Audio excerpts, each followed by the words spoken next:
Hello students, आपका आर्कियंस academy में स्वागत है। तो देखिए, नेक्स्ट जो प्रीवियस वीडियो थी उसके अंदर बताया था मैंने कि पारिस्थितिक तंत्र या पारितंत्र इकोसिस्टम के बारे में इस वीडियो के अंदर अपन पढ़ेंगे। अब ये पारितंत्र क्या होता है, फिर पारिस्थितिकी तंत्र या इंग्लिश में बोलो तो इकोसिस्टम क्या होता है, इसके नाम से पता चल रहा है। हिंदी में बात करें पहले अगर, तो परि प्लस तंत्र, ठीक है। पारितंत्र मतलब परि प्लस तंत्र। एक वर्ड बता रहा हूँ, परि प्लस तंत्र। परि मीन्स होता है जैसे पर्यावरण के अंदर परि आया था, तो परि का मैंने बताया था आसपास, ठीक है। तंत्र मतलब पूरा सिस्टम क्या बना है। इसी तरह इको सिस्टम यानी सिस्टम में कुछ चीज़ एक सिस्टम बनाएंगे, अरेंजमेंट करेंगे, एक डेफिनेशन के थ्रू अपन समझेंगे। और दूसरा अपन जो है एक थ्योरेटिकल पार्ट में या फिर एक समझने के तौर पे समझेंगे होता क्या है। अब मैंने बताया तो मैं बायोटिक फैक्टर या फिर जो बायोटिक फैक्टर्स मान लो या फिर बायोलॉजिकल फैक्टर्स हैं, यानी जो भी मैंने वर्ड काम लिया, कंपोनेंट वर्ड काम लिया तो कंपोनेंट वर्ड देख लो, यानी जैविक कारक और अजैविक कारक या फिर जैविक घटक या अजैविक घटक जो होते हैं उन पे बेस है ये। तो देखो, जैविक घटक वो घटक होते हैं, फिर बायोटिक फैक्टर वो फैक्टर होते हैं जिनमें लाइफ होती है, यानी लिविंग थिंग्स जितने भी, यानी जितने भी सजीव चीज़ें हैं वो सब किसमें आती है, जैविक घटक के अंदर। अजैविक के अंदर नॉन लिविंग थिंग्स, निर्जीव सभी। जैविक के अंदर या फिर बायोलॉजिकल के अंदर ह्यूमन्स आ जाते हैं, मनुष्य आ जाते हैं, एनिमल्स वगैरह, बर्ड्स वगैरह, यानी पक्षी, जीव जंतु सब आ जाते हैं। और अबायोटिक फैक्टर के अंदर या फिर अबायोटिक कंपोनेंट के अंदर जितनी भी टेम्परेचर हो गई, यानी air, land, light, temperature, everything, जितनी भी चीज़ें जो नॉन लिविंग थिंग्स है जिसमें लाइफ नहीं है वो सब आ गई। जब ये दोनों चीज़ें आपस में मिलती है, ठीक है, ये दोनों चीज़ें आपस में मिलती है तो एक सिस्टम बनता है। उस सिस्टम को क्या बोलते हैं अपन, इको सिस्टम या फिर पारितंत्र या पारिस्थितिक तंत्र। जैसे एग्जाम्पल के थ्रू बात करते हैं, मैं एक जनरल एग्जाम्पल दे रहा हूँ। जैसे एक फार्मर होता है, उसने क्या किया, एक लैंड ली, उस लैंड को भी यानी कृषि के लिए एक जगह ली, खेती करनी है उसे, तो उसने एक जगह ली। उस जगह पर उसने क्या किया कि सबसे पहले तो ट्रैक्टर की सहायता से उसने हेल्प ली, और वहाँ से क्या किया, उसने उस ज़मीन को इस तरह से बना लिया ताकि वहाँ खेती कर सके वो। उसके बाद उन्होंने क्या किया, वहाँ पर एक पर्टिकुलर टेम्परेचर, ऐसी फसल उन्होंने उगाई ताकि वहाँ पर क्या कर सके वो, उस टाइप की वो खेती कर सके। तो उन्होंने क्या ग्रीन हाउस लगा लिया वहाँ पे, ग्रीन हाउस से ताकि टेम्परेचर फिक्स कर सके, पानी टाइम से देना उनको, फसल की देख रेख करना कि दिन में पानी देना है, शाम को पानी देना है, कितना टेम्परेचर रखना है, उनकी जो फर्टिलाइज़र कैसे डालने हैं उसके अंदर, और वहाँ की जो लैंड है उसको किस टाइप की वो है, एसिडिक है, बेसिक है, उन सब चीज़ों को चेक करके फिर वहाँ पे एक सिस्टम बनाते हैं। फिर वो फसल उगती है, फिर वो बड़ी होती है, फिर उसकी कटाई होती है, फिर तब जाके वो मार्केट में जाती है। तो उन्होंने क्या किया, एक सिस्टम बनाया पूरा कि हाँ यार, यहाँ पूरा ऐसा सिस्टम में टेम्परेचर हमें इतना रखना है, इतना फर्टिलाइज़र डालना है, इतना पानी पिलाना है, इतने टाइम पे ये करना है, वो करना है, जो भी चीज़ें वो कर रहे हैं एक सिस्टम के थ्रू। वो जो सिस्टम है उसी को बोलते हैं अपन इको सिस्टम। अब बात करते हैं डेफिनेशन, तो देखो, पारितंत्र या पारिस्थितिक तंत्र एक प्राकृतिक इकाई है जिसमें एक क्षेत्र विशेष के सभी जीवधारी, जीवधारी मीन जितने भी लिविंग थिंग्स है, जैसे पौधे हो गए, जानवर, जीव जंतु, अणुजीव, सूक्ष्म जीव शामिल है, जो कि अपने अजैव पर्यावरण या फिर अजैव घटक, अजैविक कारक या फिर अजैविक घटक के साथ अंतःक्रिया करके एक संपूर्ण जैविक इकाई बनाते हैं, ठीक है। यानी कि क्या बोल रहा है, क्षेत्र विशेष। क्षेत्र विशेष एक वर्ड आया डेफिनेशन हम देखो, जिसमें एक क्षेत्र विशेष, क्षेत्र विशेष मीन्स एक पर्टिकुलर एरिया। चलो एक minute, English medium Hindi medium दोनों लिए साथ साथ करते हैं।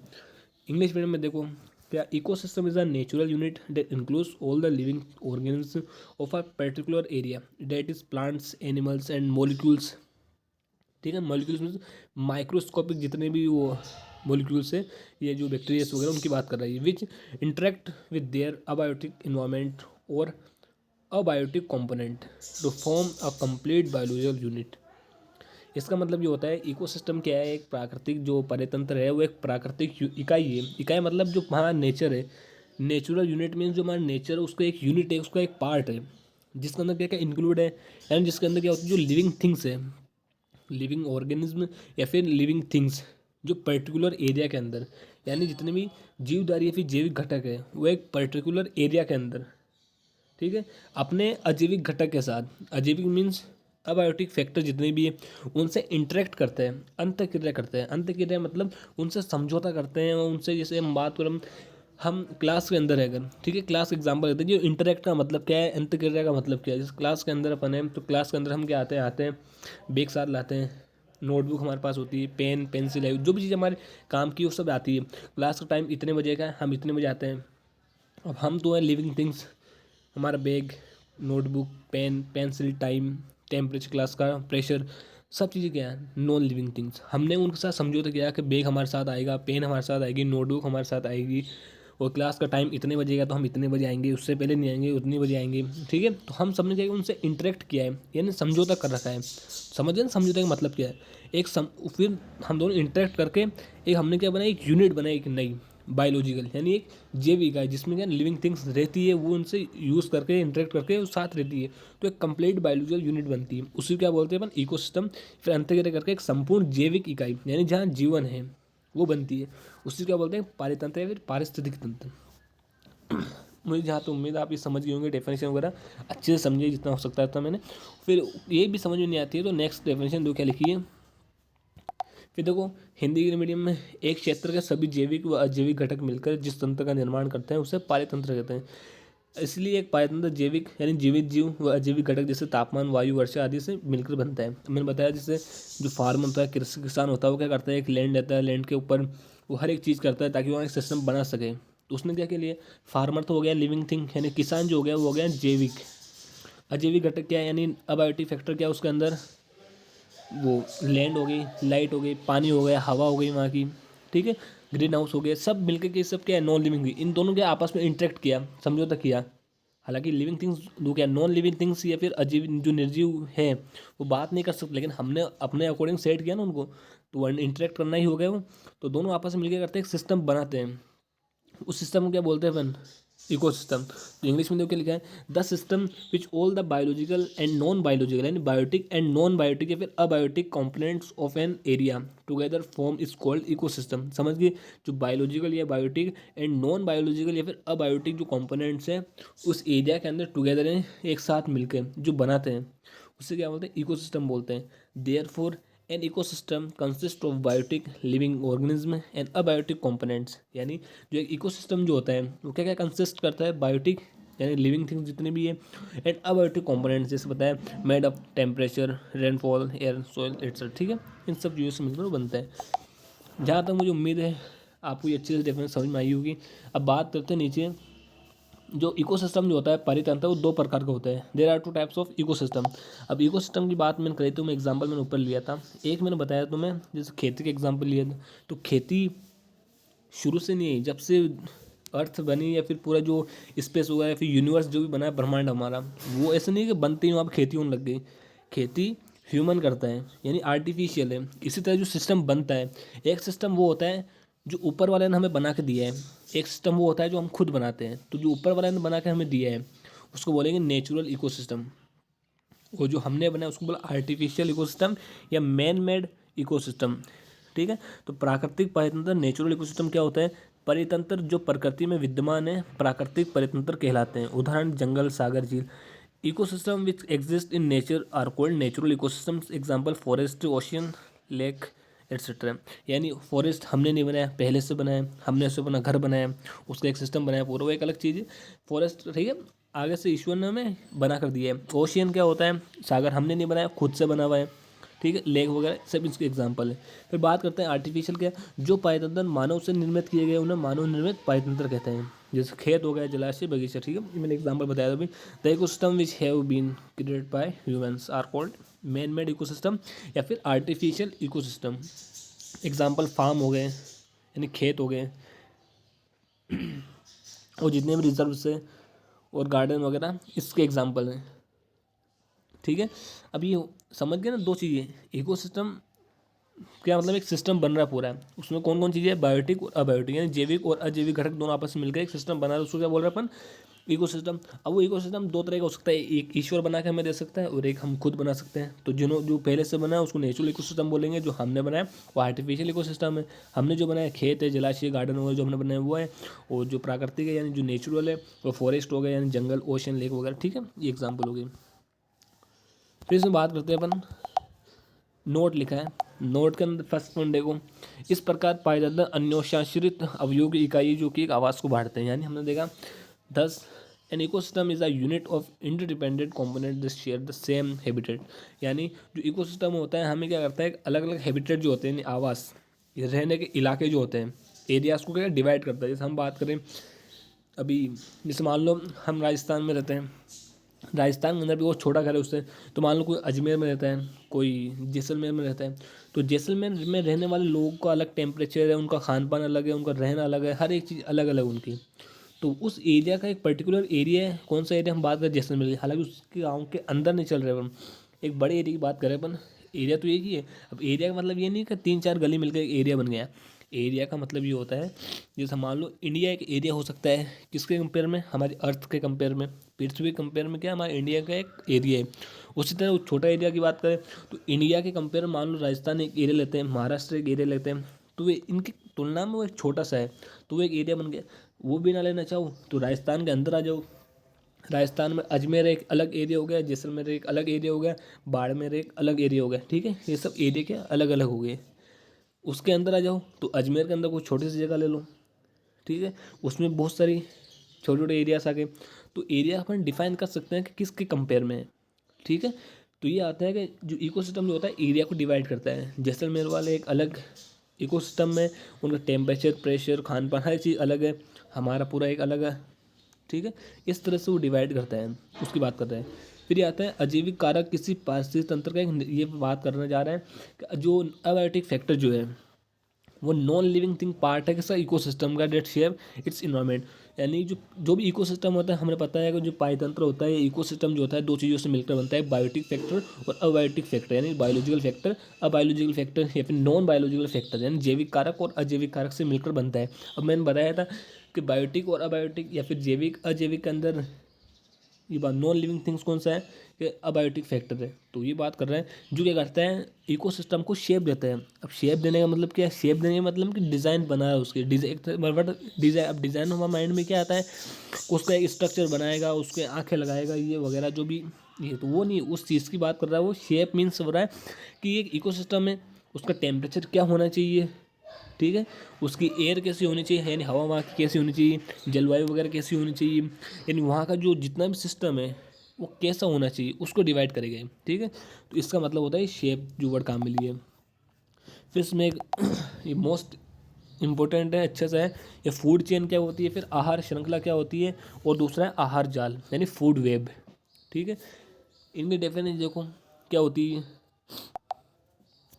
आहार श्रृंखला या खाद्य श्रृंखला है फूड चेन, नाम से पता चल रहा है एक चेन होगी, ठीक है। आहार मीन्स फूड, हमारा जो हमारी डाइट है, फूड है, उसकी चेन है। अब ऐसे नहीं चेन का मतलब खाने की चेन, खाना लाइन से रखा है, यहाँ बर्गर रखा है, वहाँ पिज़्ज़ा रखा है, वहाँ छोले कुलचे रखे हैं, ये वो वाली खाने की चेन नहीं है। ये खाने की चेन ऐसी चेन है कि इनको जो खाने वाले हैं उनकी चेन की बात कर रहे हैं, इनको जो खाएंगे उनकी बात करेगा ये, ठीक है। तो देखो इसके अंदर क्या लिखा है, पहले पढ़ते हैं डेफिनेशन, फिर समझते हैं कि है क्या मीन्स ये। मैंने बता दिया ना ये चीज़ क्या, फूड की चेन है, फूड के खाने वालों की चेन, ठीक है, फूड को खाने, जैसे देखो ये डायग्राम बना रखा है मैंने, इसमें देखो फूड है सारे। अब हम तो खाते नहीं, टिड्डा खाते नहीं है, और ना ये चूहा खाते हैं, ना सांप खाते हैं, ना ये ईगल खाते हैं, क्या खाते हैं हम, खाना खाते हैं। तो उसकी हमारी खाने की भी एक अलग चेन है, इनकी खाने की। अब चेन क्या होती है पढ़ते इसका ना, ठीक है। देखो किसी पारतंत्र में आहार श्रृंखला वह श्रृंखला है जिसमें उत्पादक से उच्च उपभोक्ता तक खाद्य पदार्थ या ऊर्जा का क्रमबद्ध स्थानांतरण होता है।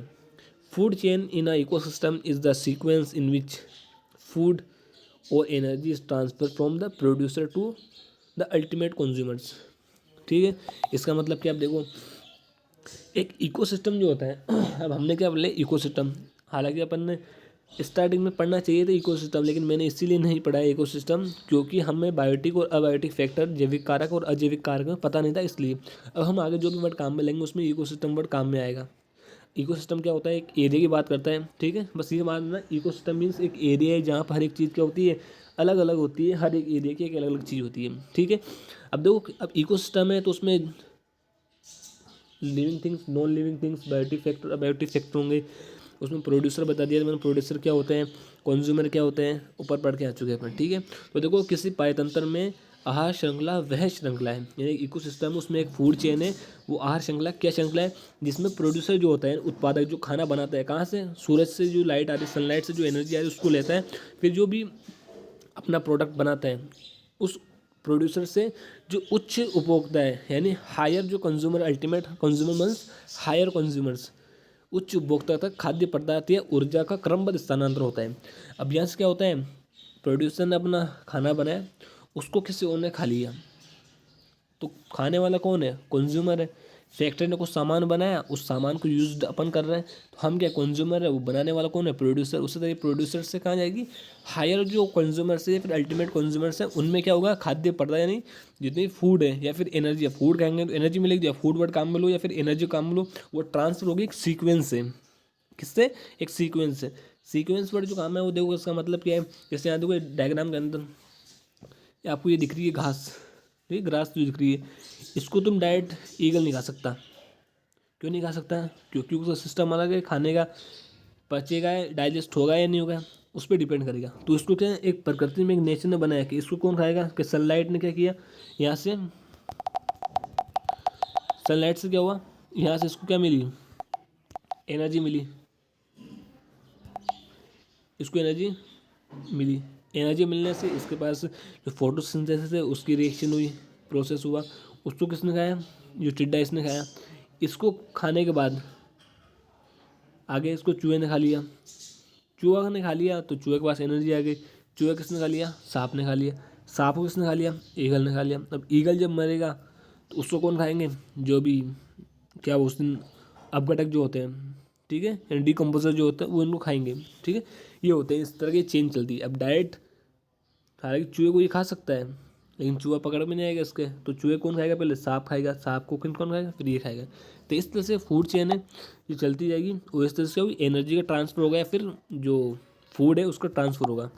समझ गए। तो देखो अब नोट में लिखा है, ये डेफिनेशन को और अच्छे से समझाने के लिए लिखी एक दो डेफिनेशन। एक जीव से दूसरे जीव में खाद्य पदार्थ या ऊर्जा के क्रमबद्ध स्थानांतरण को खाद्य श्रृंखला कहते हैं। यानी the systematic transfer of food substance और energy from one organism to another is called food chain. यानी एक सिस्टमेटिक ट्रांसफर है किसका, फूड सब्सटेंस का या फिर एनर्जी का, से वन ऑर्गेनिज्म टू अनदर, यानी एक जीव से दूसरी, कोई लिविंग थिंग से उससे किसी दूसरी लिविंग थिंग में वो जो ट्रांसफर हो रहा है एक सिस्टमेटिक तरीके से, उसको क्या बोलते हैं, फूड चेन बोलते हैं। ठीक है, ये हो गया। फिर इसमें लिखा है देखो, जो सीक्वेंस वो जो बताया था मैंने कि एक आहार श्रृंखला में ऊर्जा का स्थानांतर एक दिशा में होता है, ठीक है, एक ही लाइन से होगा, यानी वन डायरेक्शन के अंदर होगा। The energy transfer of food chain occurs in one direction. One direction means देखो जो डायग्राम में आओ वापस, घास को इसने खाया, देखो इसमें जो घास है उसको किसने खाया, इस टिड्डे ने। लेकिन ये रिवर्स नहीं हो सकता है कि टिड्डे को ये खा जाए, ठीक है, टिड्डे को किसने खाया, चूहे ने। लेकिन ऐसा नहीं हो सकता है कि चूहे को कौन खा जाए, टिड्डा, ठीक है। चूहे को किसने खाया, सांप ने। लेकिन ऐसा नहीं हो सकता है कि चूहा सांप को खा जाए। तो वन डायरेक्शन, एक ही डायरेक्शन चलेगी, घास को टिड्डा खाएगा, टिड्डे को कौन खाएगा, चूहा खाएगा, चूहे को कौन खाएगा, सांप खाएगा, सांप कौन खाएगा, ये चील खाएगी, ठीक है। इसी सीक्वेंस सी में ऐसा कैसे चलेगा, ये वन डायरेक्शन, रिवर्स नहीं हो सकता है कि इसको ये खा गया, इसको वो खा गया, इसको वो खा गया, ठीक है। अरे ऐसा चलेगा, अभी कोई ऐसा सिस्टम आएगा तो उसमें फिर वो एक ही डायरेक्शन रहेगा, लेकिन वन डायरेक्शन रहेगी, रिवर्सिबल नहीं रहेगी, इरिवर्सिबल, ठीक है, यानी एक ही डायरेक्शन रहेगी एक ही तरफ। फिर देखो उसमें क्या लिखा है, खाद्य श्रृंखला को 4 स्तर में बांटा गया है, यानी जो फूड चेन है उसके अंदर 4 स्टेप्स हैं, ठीक है, स्टेप्स मान लो या फिर लेवल्स मान लो, उसके अकॉर्डिंग उसको डिवाइड किया गया है, जिसमें से प्रत्येक स्तर को पोषी स्तर कहते हैं, जिसमें जो ईच लेवल से इज कॉल्ड ट्रॉपिक लेवल। चलो ठीक है, अब इंग्लिश में बाद में पढ़ते हैं, पहले हिंदी वालों को समझा देते हैं। खाद्य श्रृंखला को 4 स्तर में बांटा गया है, जिसमें प्रत्येक स्तर को पोषी स्तर कहते हैं, अर्थात एक आहार श्रृंखला में उन जैविक घटकों को जिनमें ऊर्जा का स्थानांतरण होता है पोषी स्तर कहलाता है, ठीक है। यानी ये खाद्य श्रृंखला उसको 4 स्टेप के अंदर 4 लेवल्स में बांटा गया है, जिसको प्रत्येक स्तर क्या बोलते हैं, पोषी स्तर। अब पोषी स्तर होता क्या है, अर्थात एक आहार श्रृंखला में उन जैविक घटकों, अब आहार श्रृंखला है तो आहार खाने वाले कौन होंगे, लिविंग थिंग्स होगी। अब लिविंग थिंग्स है तो वही तो खाना खाएंगे, नॉन लिविंग तो खा नहीं सकती है। तो एक आहार श्रृंखला में उन जैविक घटकों को जिनमें ऊर्जा का स्थानांतरण होता है, यानी जहाँ क्या हो रही है, एनर्जी ट्रांसफर हो रही है, उनको क्या बोलेंगे, पोषी स्तर। अब देखो English, the food chain is divide into 4 levels in which each level is called trophic level. समझ गए, जो फूड चेन है उसको 4 लेवल्स के अंदर बांटा गया है, ठीक है, डिवाइड किया, उनमें से ईच लेवल उसको ट्रॉपिक लेवल बोलते हैं। अब एग्जाम पूछ लेगा ट्रॉपिक लेवल किसे कहते हैं, तो डेट इसका लिखा in a food chain those biological components in which energy transfers are called trophic level. यानी फूड चेन के अंदर वो बायोलॉजिकल फैक्टर जिनके अंदर एनर्जी का ट्रांसफर हो रहा है। अब biological factor means food chain है तो फूड खाने वाले बायोलॉजिकल फैक्टर ही आते हैं, यानी फिर लिविंग थिंग्स से आती है, वो खाना खाएगी तो एनर्जी ट्रांसफर में ट्रांसफर होगी। तो उनके ईच लेवल क्या बोलते हैं, ट्रॉफिक लेवल बोलते हैं। जैसे मान लो यहाँ पर देखो डायग्राम के अंदर, इस डायग्राम में कितने लेवल्स हैं, ठीक है, यहाँ तो कितने लेवल्स हैं, एक ही लेवल है, second level, third, fourth, fifth. अब इसमें से देखो ये तो मान लो ये प्रोड्यूसर हो गए, ये कौन हो गया, कंज्यूमर। उसके बाद फिर उसको खाने वाला कौन है, वो कंज्यूमर है, फिर एक और कंज्यूमर है। तो इस तरह से चेंज चल रही है। तो हम क्या बोल सकते हैं, फर्स्ट वाला क्या हो गया, प्रोड्यूसर हो गया, सेकंड वाला क्या हो गया, प्राइमरी कंज्यूमर यानी प्राथमिक उपभोक्ता। दूसरा वाला कौन है, उसको खाने वाला एक और है, वो सेकंड टाइम खा रहा है उसको, तो क्या होगा, वो द्वितीय उपभोक्ता, सेकेंडरी प्रोड्यूसर हो गया, सेकेंडरी कंज्यूमर। फिर थर्ड भी है तो टर्शरी कंज्यूमर या फिर तृतीय कंज्यूमर, ठीक है, इस तरह से। और ईच लेवल जो है क्या बोलते हैं, ईच लेवल को पोषी स्तर, ठीक है, ट्रॉपिक लेवल, ये ठीक है, इस तरह से। अब देखो आगे क्या लिखा है, फिर इनके नाम दिए जो बताया मैंने अभी, कि फर्स्ट वाला क्या है, स्वपोषी स्तर या फिर उत्पादक, ऑटोट्रॉपिक लेवल या फिर प्रोड्यूसर, ठीक है। स्वपोषी मीन्स जो खुद खाना बनाते हैं, प्रोड्यूसर मीन्स जो खुद खाना बना रहे हैं। पेड़ पौधों ने क्या कि लाइट से, यानी जो सनलाइट है उससे अपना भोजन बनाया, खाना बनाया उन्होंने, तो प्रोड्यूसर हो गए वो। फिर सेकंड है विषम पोषी स्तर या फिर शाकाहारी प्राथमिक उपभोक्ता यानी प्राइमरी कंज्यूमर, जो कार्निवर्स होते हैं या फिर वो क्या वेजिटेरियन जो होते हैं उनकी बात कर रही है। फिर बात करते हैं अपन छोटे मांसाहारी या द्वितीय उपभोक्ता, सेकेंडरी कंज्यूमर, ठीक है, सेकेंडरी कंज्यूमर। फिर थर्ड फोर्थ क्या है, बड़े मांसाहारी या फिर तृतीय उपभोक्ता यानी टर्शियरी कंज्यूमर। समझ गए, ये हो गई उनकी जो बात समझी थी मैंने। एक डायग्राम दे रखा है उसमें देखो, चलो ठीक है, ये हिंदी मीडियम इंग्लिश मीडियम वालों को है नहीं, ये तुम देख लो। ये एनर्जी पिरामिड है, यानी एनर्जी किस तरह से ट्रांसफर होती है। यहाँ से एनर्जी किस में ट्रांसफर हुई, प्राइमरी कंज्यूमर में, इसको किसने खाया, सेकेंडरी कंज्यूमर ने। फिर इसके बाद इसको किसने खाया, टर्शरी कंज्यूमर ने, यानी उत्पादक को किसने खाया, प्राथमिक उपभोक्ता ने। प्राथमिक किसने खाया, द्वितीय उपभोक्ता ने। फिर किसने, तृतीय उपभोक्ता ने। समझिए, ये इसका वो एनर्जी पिरामिड है, एनर्जी किस तरह ट्रांसफर हो रही है। फिर यहाँ से जो एनर्जी का ट्रांसफर हो रहा है उसको देखो बता गया आगे, ऊर्जा प्रवाह से दो बातें स्पष्ट होती है, यानी जब भी एनर्जी ट्रांसफर होती है उससे दो बातें पता चलती है। Two things become clear from energy flow, यानी एनर्जी फ्लो होती है उससे दो बातें का पता चलता है। वो दो बातें क्या, वो देखते हैं सबसे पहले। इसमें देखो फर्स्ट क्या लिखा है, ऊर्जा का प्रवाह एक दिशा या अथवा एक दिशा में होता है, अर्थात स्वपुष्टि जीवों द्वारा ग्रहण की गई ऊर्जा पुनः सौर ऊर्जा में परिवर्तित नहीं होती है, तथा शाकाहारी को स्थानांतरित की गई ऊर्जा पुनः स्वपोषी जीवों को उपलब्ध नहीं होती है। यह विभिन्न पोषी स्तरों पर क्रमिक स्थानांतरित होती है एवं पहले अपने से पहले स्तर के लिए उपलब्ध नहीं होती। यानी बात कर रहा है जो ऊपर बताया था मैंने, the flow of energy is unidirectional और in one direction only, that is the energy absorb by autotroph organism is not converted back into solar energy, and the energy transferred to herbivores is not available to autotrophic organisms again. It is transferred sequentially to different trophic levels and is not available to the level before it. यानी कि जो energy जो transfer हो रहा है वो one direction में होता है, ये मैंने बताया तुम्हें।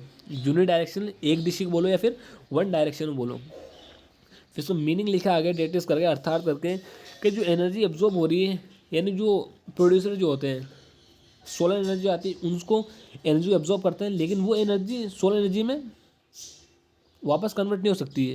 यानी एक बार पेड़ पौधों जो एनर्जी ले ली है वो वापस वो कन्वर्ट नहीं कर सकते सनलाइट के अंदर, समझ के ये लिखा है। और एक बार जो कार्निवर्स जो आ गई, ठीक है, जितने भी कार्निवर्स जो आ गए, ये फिर क्या सॉरी हर्बिवर्स, उनमें जो एनर्जी ट्रांसफर हो गई, यानी पेड़ पौधों किसने खा लिया, जो शाकाहारी है यानी हर्बिवर्स उन्होंने खा लिया, तो हर्बिवर्स वापस पेड़ पौधों को एनर्जी नहीं दे सकते इस तरह से। तो ये बता रहे सीक्वेंस के अंदर जाएगा, यानी जो ऑटोट्रॉपिक लेवल जो होते हैं, पोषी स्तर जो होते हैं, उनमें एक सीक्वेंस से क्या होगा, एनर्जी ट्रांसफर होगा, लेकिन वो सीक्वेंस रिवर्स नहीं हो सकता है वापस, तो उसकी बात कर रही है, ठीक है। फिर आता है सेकंड पॉइंट, क्या है सेकंड पॉइंट, देखो ये क्या लिखा है, प्रत्येक स्तर पर ऊर्जा की हानि के कारण प्रत्येक पोषी स्तर पर उपलब्ध ऊर्जा में उत्तरोत्तर ह्रास होता है। ह्रास मीन्स कमी होती है। यानी due to loss of energy at each level there is progressive decrease in the energy available at each trophic levels. यानी जो जैसे जैसे एनर्जी का ट्रांसफर होता जा रहा है पोषी स्तर के अंदर, यानी जो ट्रॉपिक लेवल्स है उनमें केवल एनर्जी ट्रांसफर होती जा रही है। तो वो जैसे से मान लो सनलाइट से जो एनर्जी आई है पेड़ पौधों के पास आई है, पेड़ पौधों के पास किसने खाई, शाकाहारियों ने, हर्बिवर्स ने खा ली। फिर उनके बाद जो है कार्निवर्स ने खा ली। फिर जो बड़े कार्निवर्स आते हैं जो उनसे ही बड़े आते हैं उन्होंने खा ली। तो एनर्जी क्या हो रही है वहाँ से यहाँ आई है। तो यहाँ से कुछ एनर्जी किसके पास बची है, पेड़ पौधों के पास। उनके पास जो एनर्जी बची थी उन्होंने कुछ काम में ले ली और कुछ क्या हो गई इन्वायरमेंट में चली गई, यानी वो डिग्रेस कर गई। फिर वहाँ से जो एनर्जी बची उनके पास वो जाएगी ये क्या बोलते हैं उनमें शाकाहारियों के पास, हर्बिवर्स के पास। फिर उनके पास जो एनर्जी बचेगी वहाँ से ट्रांसफर होगी तो कुछ ऐसी एनर्जी होगी जो वापस इन्वायरमेंट में चली जाएगी। यानी हर एक स्टेप के अंदर क्या होगी एनर्जी डिक्रीज करती जाएगी, यानी बाहर निकलती जाएगी। समझिए, तो उसको बोलते हैं उत्तरोत्तर, यानी प्रोग्रेसिव या फिर सीक्वेंस से क्या होगी उनको एनर्जी क्या होगी बाहर लॉस होती जाएगी। एनर्जी किसमें इन्वायरमेंट के अंदर वो बाहर चल जाती जाएगी। यानी हर एक लेवल के लिए क्योंकि एनर्जी कम बचती जाएगी। ठीक है, अब देखो इसको क्या अभी आगे नोट में लिख रखा है वहाँ अच्छे से आपको समझ में आएगा। अब ये जो ईच लेवल पे क्या हो रही है एनर्जी डिक्रीज हो रही है उसका मीनिंग क्या है वो यहाँ से देखो इस पॉइंट से आपको पता चलेगा अच्छे से। देखो पर्यावरण के विभिन्न घटकों के बीच ऊर्जा का अध्ययन करने पर पाया गया, यानी जो एनर्जी जो होती है हर एक स्टेप में जो एनर्जी का ट्रांसफर हो रहा है उसमें क्या हो रहा है, डिक्रीज कर रही है, कहाँ जा रही है, जो भी चीज़ें वो देखो पता करते हैं। By studying the energy between various component of environment it was found date. First है स्थलीय परितंत्र में सूर्य से आने वाले प्रकाश ऊर्जा का उत्पादक या हरे पेड़ पौधे लगभग 1% ऊर्जा को ही खाद्य ऊर्जा में बदलते हैं। In the terrestrial ecosystem productive और green plants convert only about 1% of the light energy coming from the sun into food energy. यानी जितने भी टेरेस्ट्रियल इकोसिस्टम है स्थलीय, यानी हम जहाँ रहते हैं स्थल है, जहाँ टेरेस्ट्रियल है वहाँ पर जो लोग रहते हैं उस इकोसिस्टम के अंदर वहाँ जो सनलाइट आ रही है, ठीक है, वहाँ से जो सनलाइट आ रही है यानी जो पेड़ पौधे हैं, प्रोड्यूसर कौन होता है, सबसे फर्स्ट प्रोड्यूसर कौन है, ये हमारे जो पेड़ पौधे होते हैं। वो क्या करते हैं सनलाइट से उसने एनर्जी ली, मान लो 100% एनर्जी वहाँ से आ रही है, अगर 100 एनर्जी आ रही है तो 100 में से सिर्फ जो पेड़ पौधे होंगे उसका 1% लेंगे सिर्फ। समझिए, जो सनलाइट है सनलाइट से जो एनर्जी आ रही है उस एनर्जी का सिर्फ 1% ही जो पेड़ पौधे होते हैं, प्लांट्स होते हैं, ये ग्रीन प्लांट्स लिखा है इसमें, प्लांट्स या फिर ग्रीन प्लांट्स जो होते हैं वो क्या करते हैं सिर्फ 1% उसकी एनर्जी ले पाते हैं। समझिए, 100% में से जो 99 है वो तो एनवायरनमेंट में लॉस हो जाती है उसका। लिखा था, लिखा ऊपर देखो ये सेकंड पॉइंट अभी लिखा ही है, देखो यहाँ पे due to loss of energy of at each level there is a progressive decrease in the energy available at each trophic levels. यानी जो सनलाइट से लाइट आ रही है हमारे, तो जो पेड़ पौधे होते हैं वो सिर्फ क्या करते हैं 1% एनर्जी ही एब्जॉर्ब कर पाते हैं, किसमें फूड के अंदर, फूड एनर्जी के अंदर कन्वर्ट कर पाते हैं। बाकी 99% जो एनर्जी है वो क्या होती है इन्वायरमेंट में चली जाती है। यानी स्थलीय परितंत्र के अंदर सूर्य से आने वाली जो प्रकाश किरणें हैं वो जो पेड़ पौधे होते हैं सिर्फ उसका 1% ही क्या करते हैं एब्जॉर्ब कर पाते हैं, यानी उसको अवशोषित कर पाते हैं। बाकी जो 99% एनर्जी होती है वो इन्वायरमेंट में चली जाती है। समझ के फिर आगे आते हैं सेकंड पॉइंट क्या है, देखो ये ऊर्जा प्रवाह का 10% नियम, ये इसको बोले लिंडमान का 10% ऊर्जा नियम। 10% लॉ ऑफ एनर्जी फ्लो और लिंडमैन 10% एनर्जी लो। अभी साइंटिस्ट है लिंडमैन, इन्होंने ये थ्योरी दी थी या फिर लो दिया था, उनके एग्जाम के अकॉर्डिंग ये रखा गया। अब ये क्या बोलते हैं, हमने क्या बताया था कि जो प्लांट्स है वो क्या करते हैं सनलाइट से एनर्जी लेता है उसका 1% लेते हैं, ठीक है 1%। अब उस प्लांट के लिए वो 100% है। समझ गए, जैसे मान लो कोई आदमी है, ठीक है, वो किसी कंपनी में काम करता है, उस कंपनी वाले के पास खूब पैसा है, उसके लिए वो 100% है, वो जो चाहे वो कर सकता है। लेकिन वहाँ पर जो वर्कर्स काम कर रहे हैं उनको उन्होंने सैलरी दी, तो जो सैलरी दी है उनको, मान लो उनको 10,000 दिए, 15,000 जो भी दिए, उनके लिए वो 100% है, उनके अकॉर्डिंग वो गुजारा करेंगे, ठीक है। जैसे और 100% की बात वो करेगा बिल्डर जो भी है उनका, जो उनका हेड है, ठीक है, उनका बॉस जो भी है, वो जो बात उसके अकॉर्डिंग 100% अलग चीज़ है। वो बोले मैं अपने अकॉर्डिंग 100% मेरे पास मान लो इतनी मेरा बिजनेस है, इतना मेरे पास खूब पैसे है मेरे पास, तो उसका 100% एक अलग 100% है, लेकिन उसने उस पे वर्कर्स को कितने 10-15 हज़ार रुपये दे दिए, तो 15 हज़ार उस वर्कर के लिए एक महीने की जो सैलरी है वो 100%, उस 100% के अकॉर्डिंग वो लॉस करेगा, खर्च जो भी करेगा उसके अकॉर्डिंग। तो ये बात कर रहे हैं कि जो सनलाइट से हमारे पास लाइट आई थी उसका 100%, 1% किसको कन्वर्ट, 1% जो थी वो सिर्फ पेड़ पौधों को मिली है। पेड़ पौधों के लिए जो 1% है वो उनके लिए अब 100% हो गई। अब एक जो बची उनके पास वो 100 है उनके पास, ठीक है। मान लो 1000 रुपये सन ने किसको दिए, 1000 रुपये जो थे वहाँ से 1000 रुपये सन के पास है, लेकिन सनलाइट जो, एक एग्जांपल ले रहा हूँ, 1000 रुपये सन के पास है, सन ने किसको दिए, पेड़ पौधों को दिए। तो सन के पास जो बचे जो पैसे आए उसके बाद वो सिर्फ 100 रुपये आए हैं, ठीक है। अब 100 रुपये जो है वो उसके लिए जितने उसकी रिक्वायरमेंट है उसकी 100, तो 100 उसके पास है। अब 100 के बाद उसके लिए वो 100% हो गए। सन के लिए 100% क्या है, 1000 रुपये। उसने 1000 इसको दिए, लेकिन इसने सिर्फ कितने लिए, 100 रुपये लिए, तो इसके लिए जो 100 है 100% है।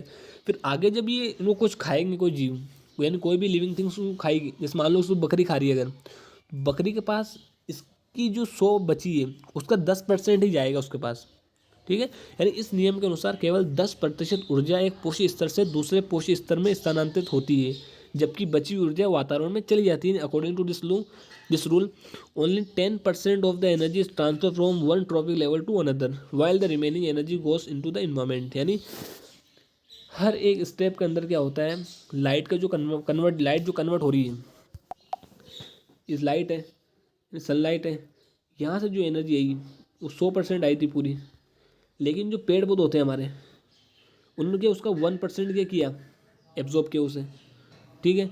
अभी जो 1% आई है, जो 1% है, आगे जब कन्वर्ट होगी तो इसका सिर्फ 10% ही क्या होगा, आगे वाले जो भी जीव जंतु हैं लिविंग थिंग्स उनमें जाएगी, समझ गई, ओनली 10%। अब इसको मान लो किसी ने खा लिया, अगर बकरी ने क्या किया, इनको खा लिया, ठीक है, बकरी ने खा लिया इसे, तो बकरी के पास जो एनर्जी आई थी, ठीक है, किसमें से उस 10% एनर्जी आई है। अब जो 10% बकरी के पास जो एनर्जी आई है वो 10% उसके लिए क्या है, 100% एनर्जी है। तो वहाँ से जब इसको कोई मान लो कोई मनुष्य ने खा लिया, ह्यूमन ने इसको खा लिया, ठीक है, उसके पास कितनी एनर्जी आएगी, सिर्फ 10%, ठीक है। यानी एनर्जी क्या हो रही है, डिक्रीज करती जा रही है, समझ गए, एनर्जी क्या हो रही है, डिक्रीज करती जा रही है। देखो अभी ये पिरामिड बताया तो उसमें समझाते हैं।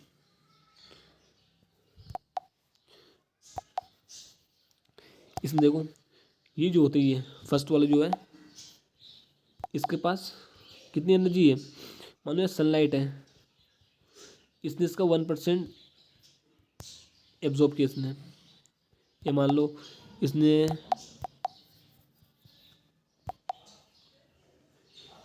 1000 इसको एनर्जी मिली है, ठीक है। यानी इसके लिए मान लो 1 लाख एनर्जी इसके पास हो रही, कहाँ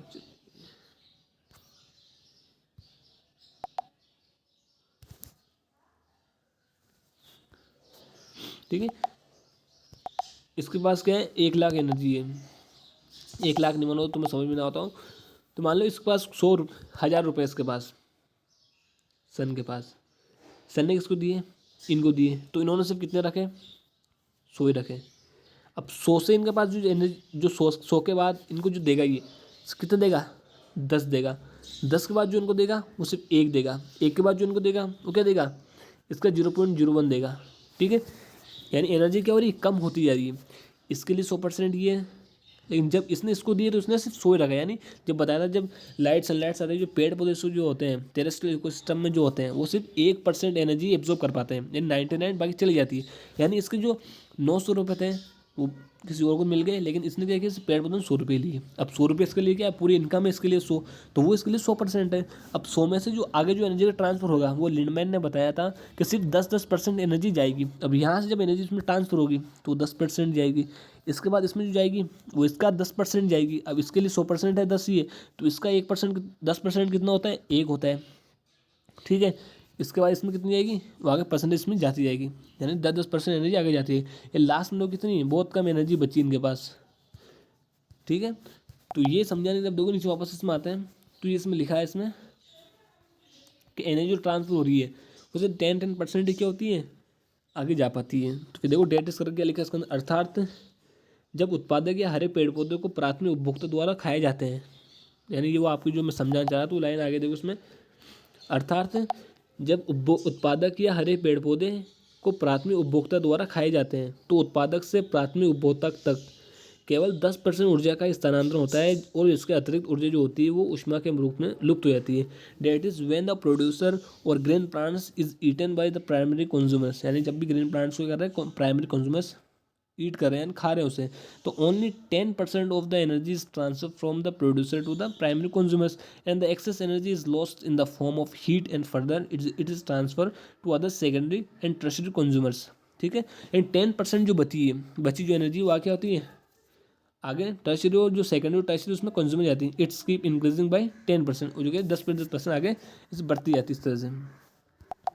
फिर आते ही सी पॉइंट क्या इसका, आहार श्रृंखला 3 या 4 पोषक स्तर की होती है। हमने क्या देखा, 3 या 4 जो होते हैं, सॉरी स्टूडेंट थोड़ा काम आ गया इसलिए, ठीक है। देखो मैंने क्या बताया इसमें, आहार श्रृंखला जो होती है फूड चेन जो होती है हमारी, वो 3 या 4 जो टॉपिक लेवल्स आते हैं या पोषक स्तर होते हैं वहाँ तक की होती है। बताया था मैंने, जैसे प्रोड्यूसर आता है, प्राइमरी आता है, सेकेंडरी आता है, फिर टर्शियरी आता है, यानी 4 तक जो होती है। आगे और क्यों नहीं आ रही, आगे और क्यों नहीं आ रही है, तो उसका रीज़न क्या है। देखो रीज़न निकाल अच्छे समझ आएगा, क्योंकि उपभोक्ता से पहले से अगले स्तर तक ऊर्जा की बहुत अधिक मात्रा का ह्रास हो जाता है। अच्छे से पढ़ना, बिल्कुल अच्छे से समझ में आएगा ये पूरा पॉइंट, जिससे चौथे स्तर तक ऊर्जा की बहुत कम मात्रा उपलब्ध रहती है। ये भी पढ़ रहा हूँ, बाद में समझाऊंगा अच्छे से, ठीक है। इसी कारण पेड़ पौधे के पास ऊर्जा अधिक होती है, जिसके कारण उनकी आयु लंबी होती है और उनकी तुलना में प्राथमिक उपभोक्ता के पास ऊर्जा कम पहुँचती है, इसलिए इनकी उम्र पेड़ पौधों से कम होती है। इस प्रकार तृतीय उपभोक्ता की सबसे कम होती है। यानी क्या हो रहा है, चलो इंग्लिश में पढ़ देते हैं अभी। A food chain consists of only 3 or 4 trophic levels because a large amount of energy is lost from the consumer to the next level, leaving very little energy available up to the 4th level. For this reason, trees and plants have more energy, due to which they have a longer lifespan, and compared to them, the primary consumers has less energy, hence their lifespan is less than that of trees and plants. Thus, the tertiary consumers has the shortest lifespan. यानी कि जो food chain जो होती है वो 3 या 4 topic levels की होती है, जिसमें क्या होते हैं 3 या 4 टॉपिक लेवल्स आते हैं, ठीक है। और उनमें जो होते हैं, प्रोड्यूसर ने क्या किया, 1% एनर्जी ली। अब सनलाइट ने क्या बोला, भाई 100% ले ले, लेकिन पेड़ पौधन क्या होनी, हम तो 1% लेंगे। तो ठीक है, अब 99% एनर्जी पूरी लॉस हो गई ना। एनर्जी उसके पास कितनी सी आई, थोड़ी सी एनर्जी आई। अब उस थोड़ी सी एनर्जी उसके पास आई तो चलो ठीक, उसके लिए थोड़ी सी एनर्जी है वो, कंपेयर में 1000, देखो 100% एनर्जी से 99 तो लॉस कर गई, लेकिन 1% जो आई है वो पेड़ पौधों के पास आई है, ठीक है। उनके पास एनर्जी है, उनके लिए वो ज़्यादा है, लेकिन आगे जो चेंज चल रही है 1% उसके पास आई है, यानी 1000 से 100 उसके पास आई है सिर्फ। अब उस 100 को क्या हुआ, उसने एनर्जी काम में ली, ठीक है, वो भी तो एनर्जी काम लेगा, बड़ा होगा, कुछ एनर्जी वगैरह लेगा। उसके आगे जो पार्ट जा रहा है उसमें क्या होता है, फिर जो उनके खाने वाले जो होते हैं शाकाहारी, यानी हर्बिवर्स जो होते हैं, उससे जो एनर्जी लेंगे 1% उसके पास है, उसके लिए 100% है, उनमें सिर्फ 10% जाएगी, यानी बहुत कम एनर्जी गई। अब कहाँ 1000 थी, 1000 से 100 थी, अब 100 से भी डिवाइड हो रही है अंदर, उसकी भी 10% आगे जा रही है। फिर उसको खाने वाले बकरी आ गई, या फिर मान लो कुछ और दूसरे बड़े जीव आ गए, या फिर जो कार्निवर्स आते हैं वो आ गए। अब उनके पास एनर्जी बहुत कम बची थी, अब उसका भी 10% आगे जाएगा। तो ऐसा करते करते एनर्जी का ट्रांसफर कम होता जा रहा है, यानी आगे जैसे जैसे एनर्जी बढ़ती जा रही है, एनर्जी कम होती जा रही है, और एनर्जी कम होती जाएगी तो लास्ट जो होंगे उनके पास एनर्जी बहुत कम बचेगी, उनकी लाइफ भी क्या होगी, कम होगी। इसीलिए हम देखते हैं जो पेड़ पौधे जो होते हैं प्लांट्स, उनकी जो एज होती है काफ़ी लंबी होती है। जैसे हमारे घर में कोई पेड़ होता है, जैसे पुराने ज़माने में क्या होता था, नीम के पेड़ काफ़ी लगाते थे घर में, तो वो नीम का पेड़ जो होता था, उनकी दादा भी चले गए, परदादा भी चले गए, लेकिन वो पेड़ वहीं का वहीं रहता था, उनकी एज इतनी लंबी होती थी। तो उनका रीज़न क्या है, उनके पास जो 100% एनर्जी आ रही है, 1% उनके लिए काफ़ी बहुत ज़्यादा। तो 100% है, तो उनकी अगर मान लो 100 की 100 मिल जाती है, अगर हालांकि मिल नहीं सकती क्योंकि पॉसिबल नहीं चीज़ है, 100% मिल जाए तो उनकी लाइफ कितनी हो जाती है, तो वो चीज़ ये है। तो पुराने लोग जो होते थे वो क्या करते थे, वो क्या करते थे, ज़्यादा वेजिटेबल्स खाते थे, ठीक है। यानी ये जो मीट वगैरह वो बहुत कम प्रचलन था मांस का। फिर भी क्या होते हैं, वेजिटेबल्स ज़्यादा खाते थे तो उनकी एज भी क्या होती थी, काफ़ी लंबी होती थी, या फिर उनको हेल्दी खाना वगैरह अच्छे खाना, तो एज लंबी हुआ करती थी, क्योंकि एनर्जी ट्रांसफर क्या हो रहा है, ज़्यादा से ज़्यादा हो रहा है। तो हमने क्या कर लिया, दूसरे जीवों पर या फिर लिविंग थिंग्स पर क्या हमने डिपेंडेंट रह गए, तो हमें एज भी क्या होगी, थोड़ी कम होने लगे। तो ये लिखा लास्ट पॉइंट, ये जो सबसे लास्ट जो होता है उनकी एज भी क्या होती है, फिर कम होती जाती है। जैसे हम देखते हैं चील वगैरह बात जो होती है, उनकी एज क्या होती है, जैसे 20 साल 30 साल ख़त्म। वो जो ह्यूमन्स होते हैं उनकी थोड़ी ज़्यादा होती है, क्योंकि उनसे पहले वो आते हैं, इनका रीज़न वही है। ठीक है, फिर देखो नेक्स्ट क्या है, फिर नेक्स्ट इसके अंदर आ गया ये लास्ट टॉपिक है। बाकी अपनी वीडियो काफ़ी लंबी हो चुकी है, तो आप ये देखो फूड वेब क्या होता है। ठीक है, यानी आहार जाल, नाम से पता चल रहा है वेब, जैसा आते हैं ना वेब या फिर जाल। जाल मीन्स किसी का कुछ, यानी फूड का एक जाल है पूरा। अब फूड में बताया था वो नहीं है कि बर्गर रख दिया, पिज़्ज़ा रख दिया, नूडल्स रख दिए, एक बर्गर पूरी चेन चल रही है, वो नहीं।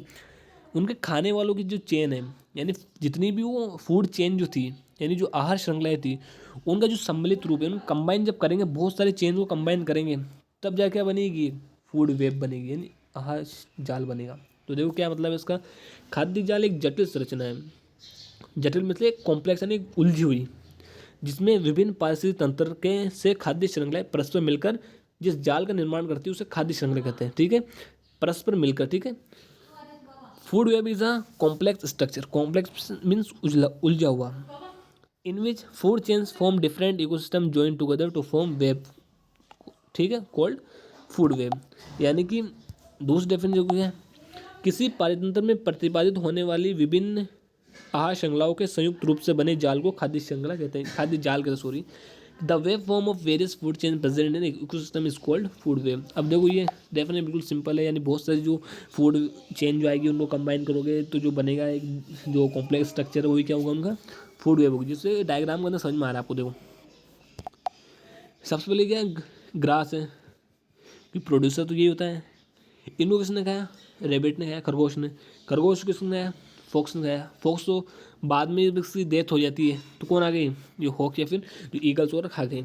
अब जरूरी नहीं कि ये सीक्वेंस चलता रहेगा, क्या पता रेबिट को डायरेक्टली कौन खा जाए, ये हॉक खा जाए या फिर ईगल्स वगैरह खा जाए। ठीक है, क्या पता जो माउस है या फिर रेड जो आया या फिर चूहा जो है उसको किसने खाया, तो पहले फॉक्स ने खाया, फिर इसने खाया, या फिर क्या ओल उसको खा सकता है, फिर उसके बाद ये खा सकता है। तो बहुत सारी फूड चेन देखो यहाँ पर, फूड चेन एक नहीं है।